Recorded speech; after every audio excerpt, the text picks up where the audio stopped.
Hola, ¿qué tal? ¿Cómo está? Muy buenos días. Qué bueno que se han vuelto a conectar en esta sala virtual, en este evento virtual con temas de formación de regulación financiera, ¿verdad? Así es que qué bueno que se han conectado.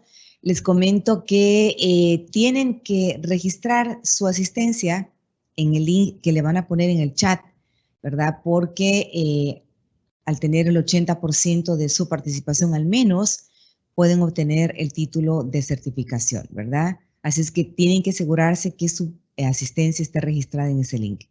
Bueno, les comento que la charla de hoy se titula Normativa financiera ante la pandemia del COVID. Mientras la escuchan y tienen alguna consulta, pueden escribirla, pueden hacerla en este chat y al final, pues con gusto se les va a responder. Tenemos una experta el día de hoy. Ella es Noemí del Carmen Rodas, especialista de normas del sistema financiero del Banco Central de Reserva, con esta charla Normativa financiera ante la pandemia del COVID. Muy buenos días, Noemí. Adelante con su exposición. Gracias, buenos días. Nuevamente les damos las gracias por acompañarnos. En esta sesión les estaré presentando dos temas. El primero se refiere a las normas temporales que el Banco Central, como regulador del sistema financiero, aprobó relacionadas con la búsqueda de apoyo a los deudores de crédito afectados por la pandemia. Y como segundo punto, la normativa para la aplicación de la gradualidad en la constitución de reservas de saneamiento que las entidades que aplicaron las normas temporales deben aplicar. Sin más preámbulo, damos inicio a la primera norma. La normativa financiera relativa a los créditos ante la pandemia por COVID se inició con las medidas temporales para apoyar a deudores con dificultades de pago en marzo del 2020. Como antecedentes podemos citar que el 11 de marzo del 2020 la Organización Mundial de la Salud declaró al COVID pandemia mundial. Esto provocó que a nivel mundial se diera una crisis económica y El Salvador no fue la excepción, fue afectado también. En ese sentido, se determinó que algunos deudores de las entidades financieras que son supervisadas por la Superintendencia del Sistema Financiero podrían presentar algún problema en sus pagos de los créditos. Asimismo, se realizó investigación internacional en la que se pudo determinar que muchos de los países ya estaban tomando medidas para enfrentar esta pandemia.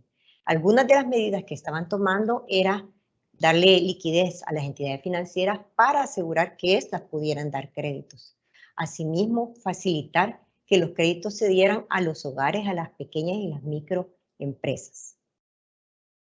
Basándose en la ley de supervisión del sistema de supervisión y regulación del sistema financiero, el Comité de Normas, considerando el artículo 7 que le define quiénes son los integrantes del sistema financiero, el artículo 99 que lo faculta para emitir toda aquella normativa que las leyes le requieren y específicamente las normas temporales del artículo 100, que da la excepción para que el Comité de Normas con 2 de sus miembros pueda aprobar normativas con vigencia inmediata. Estas normas no siguen el proceso normal que se tiene para toda la normativa técnica, dado que no se someten a consulta. Tienen, como decía, vigencia inmediata y tienen un plazo de vigencia de 180 días. Asimismo, el Comité de Normas, considerando los decretos 593 del Estado de Emergencia Nacional de la pandemia por COVID-19 y el 594 de la Ley Restricción Temporal de Derechos Constitucionales, aprobó en marzo del 2020 la primera norma temporal, denominada Medidas Temporales para apoyar deudores con dificultades de pago. ¿Qué buscábamos con esta norma? Que las entidades a quienes les aplicaba bancos, bancos cooperativos, sociedades de ahorro y crédito y otras entidades que fueran supervisadas por la Superintendencia del Sistema Financiero y que otorgaban créditos, pudieran aprobar políticas con medidas extraordinarias para darles la facilidad a los deudores para que estos no recayeran en algún incumplimiento de pago. Estas medidas extraordinarias debían de ser implementadas con procedimientos que las entidades deberían de establecer para modificar todos los créditos. Era importante que las entidades, al modificar las condiciones de los créditos, se aseguraran de hacer un análisis y modificar los créditos con las nuevas condiciones de pago que tenían los deudores, a fin de que estos créditos que fueran modificados con estas nuevas condiciones pudieran ser pagados. ¿Cuál es el contenido mínimo de las políticas extraordinarias? Primero, las entidades debían de segmentar a cuáles eran los sectores más afectados por la pandemia, si era consumo, vivienda, servicios, y orientar su política hacia ellos. Las políticas estas le podían aplicar a las personas naturales y personas jurídicas que tuvieran créditos con estas entidades, y siempre y cuando demostraran que tenían alguna afectación por la pandemia, ya sea que tuvieran necesidad de efectivo, dificultades de repago normal de sus obligaciones, por reducción de la capacidad de pago, por el cierre de algunas empresas por la pandemia. Las entidades debían de identificar toda la cartera a la cual le aplicaban estas medidas extraordinarias. Es importante que estos créditos tuvieran su separación de los créditos que no fueran afectados, tuvieran su propio seguimiento y se le diera la información a la alta dirección y a los órganos de administración de la entidad para que estos tuvieran información periódica, le dieran un seguimiento a la cartera y pudieran tomar decisiones al respecto. Algunas de las herramientas temporales que se aplicaron a los créditos dependía del tipo de crédito que se tratara, ya fuera empresa, vivienda, consumo. Para el caso de empresa, algunas de las medidas que se dieron fueron la reducción de tasas de interés, ampliación de plazo, reestructuraciones. Vivienda o consumo, las adecuaciones de planes de pago, ampliaciones de plazo o reprogramación de créditos. Y para el caso de empresa, diferimiento de cuotas de pago, consolidaciones, periodos de gracia y refinanciamientos. Estas medidas buscaban apoyar a todos aquellos deudores que se vieran imposibilitados de cumplir sus obligaciones crediticias, y era importante que la norma definía de que todos estos deudores, a pesar de que se les hacía modificaciones en sus créditos, se buscaba que pudieran pagar con estas nuevas condiciones. No se le cambiaba la categoría de riesgo, aunque fuera modificado el crédito, y si la entidad otorgaba créditos nuevos, debería de considerar estas políticas y medidas extraordinarias. Asimismo, no se exigían créditos de evaluación para los créditos de empresa, es decir, la norma que estaba vigente, que es la NCB 022, con la cual se clasifican los créditos, establece que el crédito de empresa tiene sus propios indicadores que se deben ser evaluados, y esta norma estableció que no se iban a exigir estos criterios.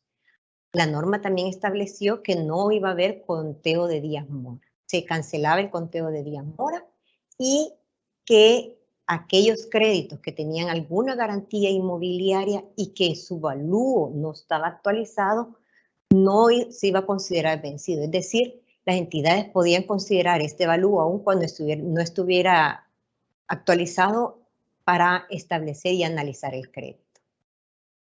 Como decíamos, estas normas, por ser temporales, solo tenían una vigencia de 180 días. Estas normas primeras vencieron en el 14 de septiembre del 2020. Es así que el Comité de Normas aprobó una nueva norma temporal, que se denominó Normas Temporales para el Tratamiento de Créditos Afectados por COVID. ¿Cuál era el objeto de esta norma? Seguir apoyando la situación crediticia de los deudores que seguían viéndose afectados por la pandemia, ¿verdad? ¿A quiénes les aplicaba? A las mismas entidades a quienes les aplicó la primera norma: bancos, bancos cooperativos, sociedades de ahorro y crédito, el Fondo Social, por ejemplo, otras entidades que otorgan créditos, ¿verdad? Siempre considerando la base legal de la Ley de Supervisión y Regulación, especialmente el artículo 100, que señalábamos que le permite al Comité de Normas aprobar en situaciones tales como la pandemia, ¿verdad?, estas normas temporales. Las normas establecían que las entidades podían seguir utilizando las políticas extraordinarias que habían aprobado en la primera norma temporal, y que debían de seguir implementando los procedimientos para modificar las condiciones de los créditos. Siempre se mantenía que el deudor tenía su misma categoría de riesgo, no se iba a modificar, se podían modificar las condiciones de pago, tasas de interés, ¿verdad? Y que era importante que las entidades identificaran en sus sistemas computacionales cuál era la cartera que se había visto beneficiada con esas medidas. Asimismo, estableció que esta información las entidades la deberían de remitir mensualmente a la Superintendencia del Sistema Financiero. Esta norma incluyó que las entidades también deberían de buscar mecanismos para mantener vigentes las pólizas de seguro que daban cobertura a todas aquellas obligaciones crediticias que se vieran afectadas por la pandemia y a las cuales se les estaba aplicando las medidas temporales, ¿verdad? Como mencionábamos, se suspendió el conteo de días mora durante la vigencia de las dos normas temporales y el plazo de las garantías hipotecarias se consideraba siempre válido y de igual manera los créditos de empresa no se les exigía que cumplieran con todos los criterios e indicadores que la norma vigente exigía. La norma temporal segunda estuvo vigente hasta el 13 de marzo del 2021. Es en el 2021 como se comenzó a ver que ya el gobierno estaba estableciendo que en agosto podría haber una apertura ya económica, ¿verdad? Se buscó la experiencia internacional, se buscó la experiencia de los países regionales y se observó que las medidas temporales que estos países habían tomado eran de corto plazo, la mayoría vencían en diciembre del 2020 y muchos, en algunos casos, lo habían prorrogado hasta marzo o a junio del 2021. Con esta experiencia, tomando consideraciones que ya se estaba con el tema de la vacuna, ¿verdad? El Comité de Normas aprobó esta nueva norma, ¿verdad? Siempre basándose en la ley de supervisión, que es la que le da la base legal, ¿verdad? Y esta norma establecía diferentes plazos. Uno de los plazos que establecía era que las entidades nos mencionaron, mire, yo tengo créditos que le di las medidas temporales, pero no he podido completar el expediente que pide la norma. En ese sentido, se establecieron dos plazos, uno de 120 días para que las entidades financieras pudieran completar dichos expedientes y 180 días para aquellos expedientes de los deudores que las entidades financieras no habían podido localizar, ¿verdad? Pero que les habían aplicado alguna medida temporal. En ese mismo plazo de 180 días, las entidades podían consolidar o refinanciar carteras siempre y cuando esta cartera fuera COVID. El Comité de Normas sentó una fecha para la cual ya no se iban a otorgar las medidas temporales para la cartera de créditos COVID. En ese sentido, estos créditos que podían ser consolidados o refinanciados tenían que estar estrictamente clasificados como créditos COVID. La norma también estableció que se les iba a otorgar un año de plazo a las entidades para que actualizaran los valores de las garantías hipotecarias asociadas a estos créditos. Durante este tiempo, las entidades que tenían que hacer, como la norma entró en vigencia en marzo, en abril tenían que remitir a la superintendencia, al Banco Central, el inventario de todos los valores de los inmuebles que tenían que actualizar que estaban asociados a esta cartera.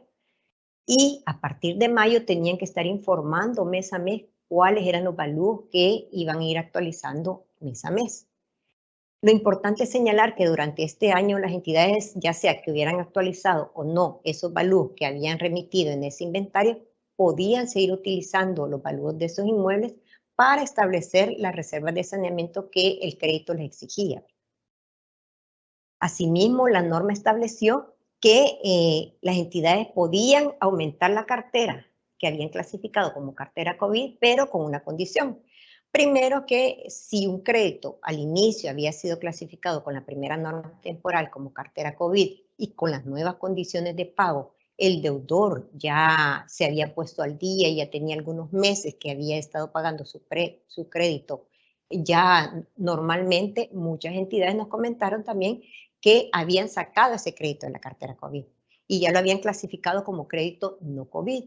Pero, dado que la pandemia seguía afectando a los deudores, podría darse el caso, ¿verdad?, de que este crédito se vio afectado nuevamente por la pandemia. En ese sentido, ese crédito que ya había sido clasificado como cartera COVID y que lo habían sacado de la cartera, lo habían clasificado como no COVID, podría volverse a clasificar como cartera COVID. La norma también estableció algunos criterios diferentes y un tratamiento diferente para los créditos para empresas. Los créditos que fueron refinanciados o reestructurados durante las normas temporales y que originalmente no habían tenido ningún cambio de reestructuración o refinanciamiento, se iban a seguir clasificando como créditos originales. Siempre y cuando el deudor, con estas modificaciones que se le habían hecho con las normas temporales, estaba al día con sus pagos. Pero estos créditos reestructurados, refinanciados, sí, antes de la modificación con las normas temporales ya tenían esa categoría de crédito reestructurado, refinanciado, deberían de seguir teniendo esa banderita que los clasificaba como tal. Estos créditos para empresas podían mejorar, si era reestructurado, financiado, podían mejorar a una categoría de menor riesgo, ¿verdad? Pero era importante que cumplieran ciertos parámetros. La norma establecía que deberían de tener normalidad en sus pagos dependiendo del tipo de crédito, si era un crédito de inversión 6 meses o si era un crédito para capital 3 meses, ¿verdad? Pero que el deudor también tenía que pagar el 2% del capital. Si el deudor cumplía estas condiciones y al mismo tiempo cumplía todas las condiciones que la norma 22 le pedía que el crédito debería tener para ser clasificado en esa categoría, se podía mejorar dicha condición. La norma, como les mencionaba, reanuda la contabilización de los días mora para los créditos de empresa y de consumo, pero no para los de vivienda. Los de vivienda comienzan su conteo de días mora a partir de enero del 2022. Asimismo, las entidades ya con esta norma tenían que empezar a clasificar sus créditos, darles la categoría que les correspondía, la reserva de saneamiento que les correspondía, pero no tenían que registrarla en la central de riesgos. Es decir, que tenían que llevar un registro auxiliar en el cual establecieran la categoría de riesgo de esta cartera, la reserva que le correspondía. Un tema muy importante de esta norma es que la 22, que es la norma que nos ayuda a clasificar los créditos y establecer las reservas de saneamiento de la cartera de créditos, define que la categoría de riesgo de un deudor va a ser por temas de provisiones, ¿verdad? La categoría del crédito, la mayor categoría de crédito, la de mayor riesgo. Sin embargo, esta norma en la NRP 25 vino a cambiar esa regla para la cartera COVID. En ese sentido, la norma pide que los créditos sean clasificados y tengan categoría individual cada crédito. Es decir, en su análisis las entidades van a evaluar cada crédito y van a definir qué categoría le corresponde a cada uno de los créditos. Esta información sabemos de que la central de riesgos no la podían reportar de esta manera y por eso la norma estableció un plazo para que las entidades pudieran hacer los cambios en sus sistemas y la superintendencia también pudiera hacer los cambios respectivos para poder reportar esta cartera de tal manera. Asimismo, la norma establece que las entidades pueden constituir las reservas de saneamiento, pero como sabemos que la cartera no tuvo conteo de días mora durante un año que estuvieron vigentes las dos normas temporales, ¿verdad? Y que no se modificaba la categoría de riesgo de estas, en ese sentido la norma establece, mire, ahora esta cartera que se ve afectada por la pandemia la va a segmentar para aplicar la gradualidad de las reservas de saneamiento. ¿Cuáles son esos segmentos? Son 4. La gran empresa sin turismo, a la cual se le otorga un plazo de 24 meses para constituir las reservas. La gran empresa con turismo, porque sabemos que el sector turismo fue afectado por la pandemia, se le dio un plazo mayor de 36 meses, ¿verdad? Y la cartera de autoempleo micro, pequeña, mediana y sin tamaño de consumo, la cual tuvo un 48 meses de plazo para constituir la gradualidad. ¿Por qué a esta se le ha dado más? Porque en los datos que mensualmente las entidades reportaban de la cartera que había sido afectada por la pandemia, se pudo observar que este tipo de crédito era el que más presentaba afectación. Y en el caso de vivienda es el de mayor plazo. ¿Por qué? Porque sabemos que los créditos de vivienda, la garantía que presentan es una garantía hipotecaria en la que normalmente el deudor vive en esa vivienda. Y lo importante era establecer que estos créditos no fuera embargada la garantía y se alargara el plazo para si se diera esta situación. En esta línea de tiempo podemos observar cómo la norma estableció la gradualidad. Decíamos, el 14 de marzo entra en vigencia la norma, reinicia el conteo de los días mora para la cartera de consumo y empresa, ¿verdad? En septiembre, que ya las entidades ya ha terminado el plazo para tener completos sus expedientes, haber hecho las consolidaciones, los refinanciamientos de la cartera, ¿verdad? ya tenían definido, de acuerdo a la 22, cuál iba a ser el monto y las reservas que deberían de constituir. Entonces, con la información a septiembre, en los primeros días de octubre, las entidades deben de solicitar al Comité de Normas cuál va a ser el plazo máximo para constituir las reservas de saneamiento de esta cartera. En esa solicitud deben de presentar cuáles van a ser las herramientas de beneficio que le van a otorgar a los deudores de esta cartera, y estos beneficios deben de ser autorizados por su junta directiva. El Comité de Normas, con la información que recibe la cartera a septiembre, se la remite a la superintendencia para que ésta opine. Y la superintendencia tiene hasta el mes de noviembre para dar respuesta. El plazo que se le va a otorgar a las entidades para constituir las provisiones no puede ser mayor que el que ya establece la norma. En enero de 2022 inicia ese plan de gradualidad con los saldos que las entidades tengan de la cartera al 31 de diciembre. Es decir, en enero de 2022 toda la cartera, consumo, empresa y vivienda, va a iniciar la constitución de reservas de acuerdo al plazo que pidieron. Es en marzo de 2025 cuando finalice el plazo para constituir las reservas, y en el caso de la cartera de vivienda, que es hasta el 2026.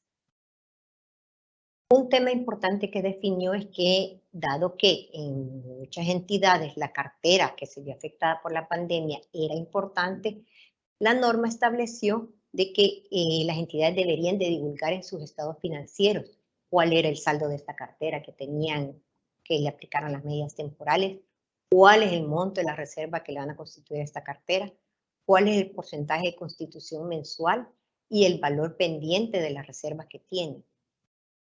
En el tema de las reservas también fue importante definir, ¿verdad?, de que sabemos que la cartera es dinámica y que mes a mes va cambiando la constitución de reservas, y también la norma estableció que si de un mes al otro aumenta el porcentaje de la reserva que tienen que constituir, no necesariamente la entidad la tiene que pagar en ese mes ese porcentaje que le aumentó.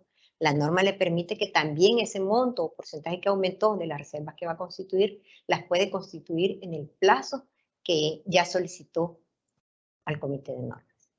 Bueno, es así como damos finalizada la presentación de las normas temporales, ¿verdad? Pasamos al espacio de preguntas y respuestas, pero quizás lo último, quizás antes, lo invito a que visiten el sitio web del Banco Central, que vean el área de regulación para que consulten la normativa vigente que regula el sistema financiero, así como todas las normativas que tenemos en consulta. Muchas gracias. Gracias, Noemí, por esta amplia información que nos da hoy. Y sí tenemos muchas preguntas. Bueno, quiero recordarles que la presentación de este día y todas las demás se les estará compartiendo por correo electrónico, ¿verdad? Así es que, bueno, la primera pregunta, Noemí, ¿cuáles son las normas NPBT? ¿Cuáles son las normas NSPT? Y si existen otras nomenclaturas o estas están por industria. Sí, efectivamente, en el caso de las normas temporales es que le agregamos la N es la norma, ¿verdad? La T es de que se trata de una norma temporal, y dependiendo si la norma es de un mercado en particular, tiene su propia nomenclatura. Si se refiere, por ejemplo, a fondos de inversión, tiene una nomenclatura diferente, ¿verdad? O si es una norma prudencial. Hay diferentes líneas que se han establecido para definir este código que llevan las normas, y sí va a estar relacionada al mercado al cual corresponde. Ok, otra, ¿quiénes aplicaban a las normas temporales y cómo se determinaba si era parte de la cartera COVID? Las entidades que aplicaban las normas temporales eran todas aquellas entidades que eran supervisadas por la Superintendencia del Sistema Financiero y que otorgaban créditos y tenían dentro de sus activos contingentes los créditos, como los bancos, bancos cooperativos, sociedades de ahorro y crédito. Teníamos al Fondo Social para la Vivienda también, a Foso Familia. Todas estas entidades, como les digo, que eran supervisadas y otorgaban créditos. Tercer pregunta. Al promulgar las nuevas normas técnicas temporales para el tratamiento de créditos con fecha 13 de marzo de 2021, si una empresa no había sido beneficiada, ¿podría aplicar en este nuevo periodo de vigencia? No, Las normas temporales que estuvieron vigentes por un año son las que permitían que las entidades pudieran darle medidas extraordinarias a los créditos que fueron afectados por la pandemia. Como mencionábamos, el Comité de Normas estableció una fecha ya a partir de la cual las entidades ya no podían dar estas medidas a los créditos, ¿verdad? Sabemos que la pandemia sigue, sabemos que la actividad económica ha ido mejorando, pero sí era necesario ya establecer como una fecha de inicio para que las entidades ya reanudaran la evaluación de los créditos. Cuarta pregunta. ¿Se ha considerado ampliar los plazos de la última norma, por ejemplo, en la actualización de avalúos, debido a que muchas personas continúan sin permitir el ingreso a sus viviendas por miedo al contagio de COVID? Por el momento, el Comité de Normas no considera la ampliación de este plazo. Sin embargo, depende de la información, como mencionábamos que la norma le está pidiendo que las entidades informen mes a mes cuáles son los valores que han venido actualizando, cuáles están pendientes, si las entidades reportan cuáles son esos problemas que están presentando para no poder actualizar estos valores, el Comité de Normas podría considerar, ¿verdad?, revisar el plazo. Quinta pregunta. ¿Existen mecanismos a esta fecha, agosto 2021, para que las personas jurídicas puedan obtener refinanciamientos, reestructuraciones de créditos sin afectar su récord y calificación crediticia, pese a que se ha vencido la vigencia por ser un crédito aún afectado COVID? Toda entidad que esté afectada por la pandemia y que fue clasificado con las normas temporales como crédito COVID, sigue siendo considerado las condiciones que le dieron en la modificación del crédito. Si en la medida temporal acordaron alargar el plazo o trasladar al final del crédito algunas cuotas, ¿verdad? Estas condiciones deben de mantenerse durante todo este tiempo que el crédito está vigente. Si ese crédito no fue considerado como la cartera COVID, actualmente no hay normas para la aplicación de esto. Sexta pregunta. Para realizar la reclasificación de créditos que fueron trasladados de la clasificación COVID a cartera normal y luego nuevamente se clasificaron como COVID por afectación de la pandemia, ¿la norma requiere una documentación específica que respalde dicha clasificación o queda de acuerdo a la política de la institución financiera? La norma lo que requiere es que si el crédito fue clasificado en un inicio como cartera COVID, el expediente de ese crédito tiene que tener toda la documentación que evidencie que esta persona fue afectada por la pandemia. En ese mismo sentido, el expediente va a tener también que esta persona pagó ya normalmente su crédito y que por eso fue sacado de la cartera COVID y clasificado como no COVID. Nuevamente, si ese crédito lo regresan a la cartera COVID, tiene que también tener en su expediente y demostrar que esta persona sigue siendo afectada por la pandemia. Otra pregunta, para la cartera no COVID, ¿se puede utilizar la garantía desactualizada mientras ésta se va actualizando, según el tipo de crédito, ya sea consumo o hipotecario? Efectivamente, la norma estableció un año para que todas las entidades pudieran actualizar estos valores. Sin embargo, durante este año las entidades pueden seguir ocupando estos valores aun cuando estén vencidos, ¿verdad? Pero cuando ya termine el plazo del año, ya no van a poder seguir utilizando esos valores si no lo han actualizado. Y la última pregunta, ¿puede una institución no tener cartera COVID? Si la entidad durante la pandemia no tuvo ninguna persona que se le acercó y le solicitó modificación del crédito por ser afectado por la pandemia, podría darse el caso.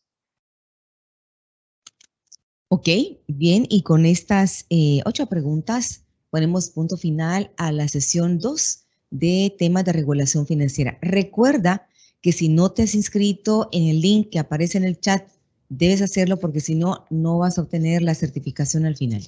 Así es que recuerde que las presentaciones también se les enviará y nos vemos en la próxima sesión, la próxima semana. Hasta luego, buenos días.